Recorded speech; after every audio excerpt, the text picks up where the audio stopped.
안녕하세요. 날마다 기막힌 정의 박지원 목사입니다. 새로운 한 주가 시작이 되었는데요. 한 주도 주님의 은혜와 평강이 여러분들과 함께 하시기를 주님의 이름으로 기도하겠습니다.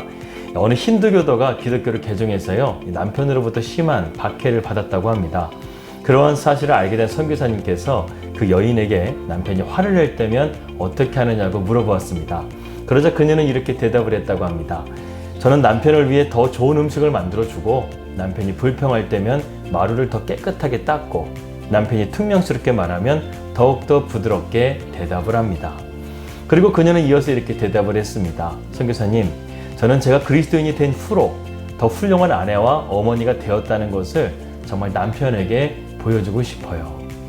여러분, 그렇습니다. 우리가 정말 예수님을 나의 주님으로 믿게 되면 우리의 옛사람은 죽고 새 사람이 되는 것이죠. 그렇기 때문에 이러한 변화가 가능케 되는 것입니다. 그것이 바로 믿음의 삶인 것이죠. 오늘도 우리가 믿음으로 살아갈 때 세상은 더 좋은 세상, 더 아름다운 세상이 될 줄 믿습니다. 2021년 11월 23일 날마다 기막힌 정오 시작합니다.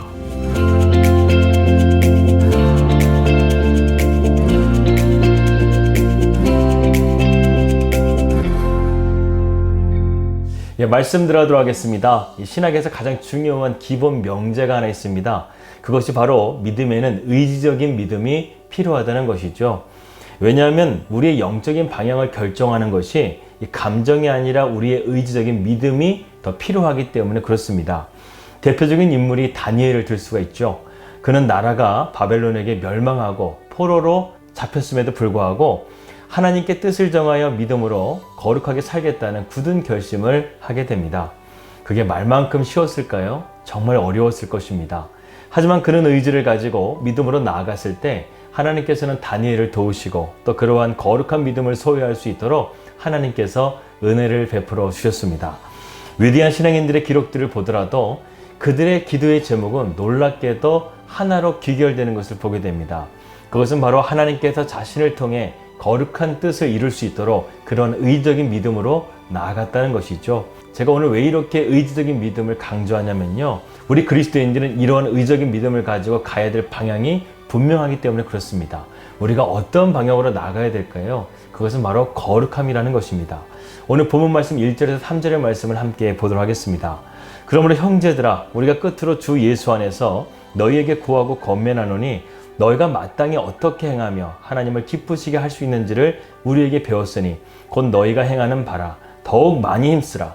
우리가 주 예수로 말미암아 너희에게 무슨 명령으로 준 것을 너희가 아느니라. 하나님의 뜻은 이것이니 너희의 거룩함이라 곧 음란을 버리고. 제가 이것을 간단하게 설명드린다고 한다면요, 바울이 지금 데살로니가 지역에서 복음을 전한 지 3주밖에 되지 않았습니다. 그런데 바울이 그 3주 동안 말씀을 가르쳤던 것이 무엇이냐면 바로 그들에게 거룩한 삶에 대해서 가르쳤다는 것이죠.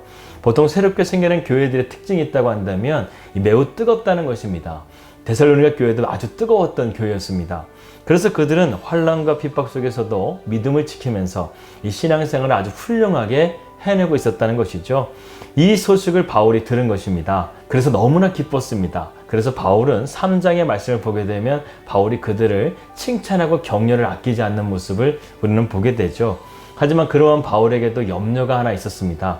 그것은 바로 그러한 뜨거움이 오래가지 못할 것 같다는 염려와 걱정이었던 것이죠. 그래서 너희들이 지금 잘하고 있지만 앞으로도 계속 잘 해낼 수 있는 그런 영적인 원리를 내가 너희에게 알려주려고 하는데 그 첫 번째가 무엇이냐면 바로 거룩함이라는 것입니다. 3절의 말씀을 다시 한번 보도록 하겠습니다. 하나님의 뜻은 이것이니 너희의 거룩함이라 곧 음란을 버리고. 사실 바울이 이렇게 말한 데는 그럴 만한 이유가 있습니다.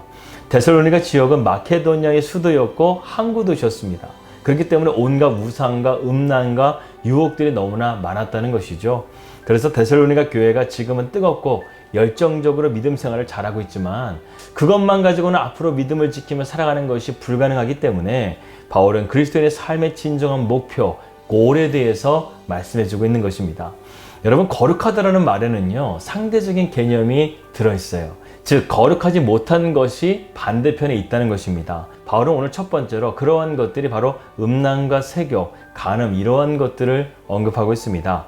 세상은 정말로 음란하죠. 유튜브라든가 소셜미디어를 보게 되면 정말 자녀들에게 민망한 사진들이 너무나 버젓하게 올라와 있는 것을 보게 됩니다. 그래서 오늘 바울이 3절에서 말하는 거룩함이라는 것은 바로 이런 성적인 순결함에 대해서 먼저 말씀하고 있는 것입니다. 기독교에서는 부부의 관계만이 합법적인 성적인 행위가 가능하고 다른 어떠한 것들은 다 음란한 것으로 보고 있습니다. 그러나 이 편지가 쓰여지고 있는 1세기만 하더라도 우상을 섬기는 제사에 음란한 행위가 행해졌기 때문에 부부 이외의 이런 성적인 행위가 버젓하게 허용되었던 시대였습니다. 음란에 대한 죄의 관념이 지금보다는 더 문란했다는 것이죠. 그런데 3주밖에 되지 않았던 데살로니가 교회가 이런 유혹을 잘 이겨낼 수 있을까 하는 염려가 바울에게 있었다는 것입니다. 또 어떤 성도들 중에는 이러한 것들에 대해서 잘 몰라서 옛 습관대로 아무런 죄의식 없이 이런 성적 문란한 행위를 했던 것으로도 보여집니다. 한마디로 말해서 예수님을 믿고도 전혀 변화되지 않는 그런 삶을 살았던 성도들도 있었다는 것이죠. 바울은 이것이 심각한 죄임을 지적해주면서 거룩한 삶을 살도록 지금 권면하고 있는 것입니다. 오늘 본문에 보게 되면 성도가 음란에서 벗어나 거룩하게 되는 것이 무엇이라고 말씀합니까? 하나님의 뜻이라고 말씀하고 있습니다. 하나님께서 성도들을 세상에서 불러내신 것은 음란한 생활을 하도록 하기 위함이 아니라 거룩하도록 부르셨다는 것을 바울은 오늘 말씀을 통해서 우리에게 가르쳐주고 있습니다. 그러므로 우리가 하나님께 불리움을 당한 성도들은요, 자기의 정욕에 따라서 음란한 생활을 한다거나 성도로서의 자기 분수를 지키지 못하고 내 이웃을 해를 끼치는 이러한 일들을 해서는 안 된다는 것이죠.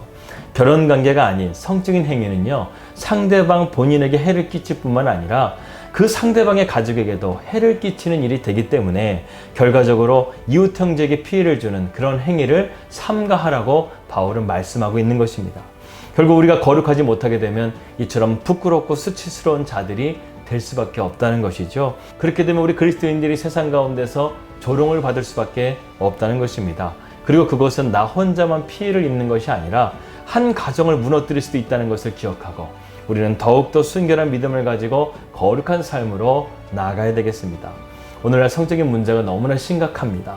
동성애 결혼도 합법화되고 차별금지법 등 음란이 세상의 파워를 가지고 기독교의 진리를 위협하고 있습니다.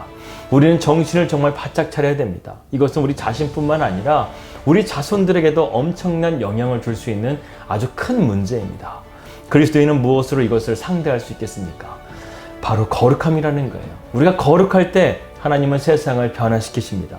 우리 자신을 말씀으로, 기도로, 회개로 씻어내어서 믿음의 궤도에서 벗어나지 않도록 오늘도 우리가 몸부림치면서 거룩함으로 나아가야 될 줄을 믿습니다. 이것을 지키기 위해서는 우리에게 무엇이 필요하다고요? 우리의 의지적인 결단, 의지적인 믿음이 필요하다는 것입니다. 우리가 이런 의지적인 믿음을 가지고 세상이 파상적으로 공격하고 있는 이런 음란한 세상을 우리가 거룩함으로 이겨낼 수 있는 우리 날마다 기막힌 정원 식구들 되시기를 주님의 이름으로 기도합니다. 기도하겠습니다. 하나님 아버지, 우리가 거룩함을 통해서 이 음란한 세상 가운데서 이런 거룩한 영향력이 세상을 씻겨내고 더욱더 아름답고 더욱더 좋은 세상을 만들어갈 수 있도록 인도하여 주시옵소서. 우리 그리스도인들이 세상의 빛이요 소망입니다. 우리가 그러한 삶을 살아감을 통해서 세상 가운데서 진정으로 순결하고 아름다운 신부의 삶이 무엇인지를 세상 가운데 보여줄 수 있도록 우리의 삶을 지켜주시고 우리가 이런 의적인 믿음을 가지고 믿음으로 나아갈 수 있도록 인도하여 주시옵소서. 예수 그리스도 이름으로 기도하였습니다. 아멘. 순결한 신부와 같은 그리스도인을 주님께서는 세상 가운데서 찾고 계십니다. 우리 날마다 기막힌 정원 식구들이 그러한 하나님의 자녀들이 되시기를 주님의 이름으로 축복하며 기도합니다. 평안하게 되시고요. 저는 내일 뵙도록 하겠습니다. 우리 믿음으로 승리합시다. 할렐루야.